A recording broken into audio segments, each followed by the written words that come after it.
It's a 2009 2500 HD.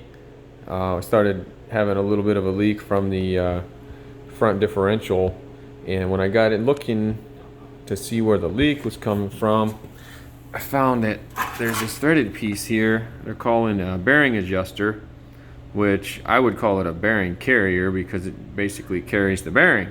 They're calling it a bearing adjuster because it also establishes the preload on the bearing, the main bearing. And see if we can get a better look. See, kind of hard to get light in there. And so it was leaking though, and they're calling that a bearing adjuster because I guess you're threading that in till it establishes preload on the bearing. So this is what this piece looks like. I've seen a few online. I couldn't find no videos for this year. It's 2009 2500 HD. So there's the race for the bearing. That's all in good shape. There's your needle bearing for the axle, and there's your output shaft bearing for the drive axle. And then it's got these notches on it that help you knock it in and knock it out. So I tore up mine just a little bit knocking it out. It doesn't matter if those tabs get tore up. So there's a groove right here. So that groove right at the back of the threads where my thumb is at, that has a square O-ring. And on mine, that O-ring had dried up and it was letting oil leak out right where that O-ring is. So one thing I don't know yet is how hard it's going to be to put this back in there. If you look close enough, I'm going to get in here because I couldn't find anybody with video about this. So if you look close enough, you can notice that, maybe you can't notice, maybe you can notice, I don't know. That bearing is setting down a little lower. It's not in the center of that housing. And this carrier also applies upward pressure on that to hold it in place. So it's going to push in on it towards the other side of the other bearing to hold the two bearings in there tight, to hold everything in place, and it's also going to hold that up.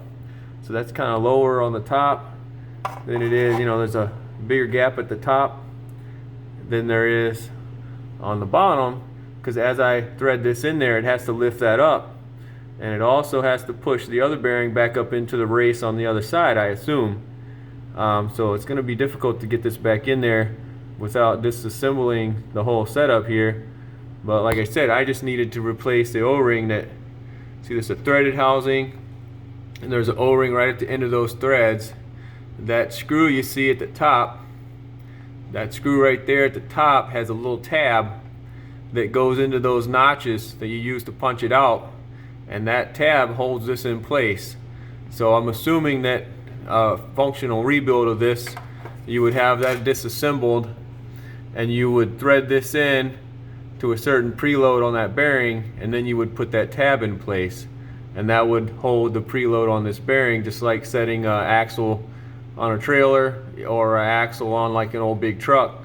You don't want it too tight, you don't want it smushing the bearing in place. You want it to have just a little bit of play in it, a little bit of give to it, so that oil can fill up that bearing and stay between the rollers and the race.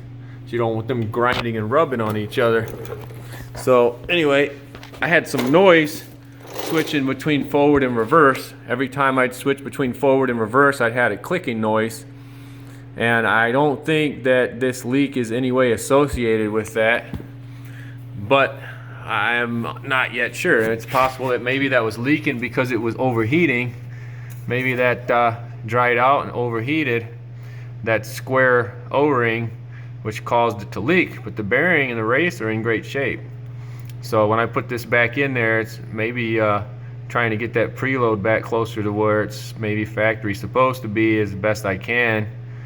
Maybe I'll get rid of that noise too, but I'm very skeptical as to whether fixing this leak is gonna fix the noise. The noise is what got me looking, but I don't think they're all related. So anyway, good luck with your if you have a similar issue.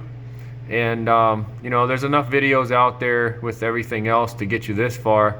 I just I couldn't find anything with this information that I've provided. So hopefully it helps the next guy along with the same issue. Have a good day.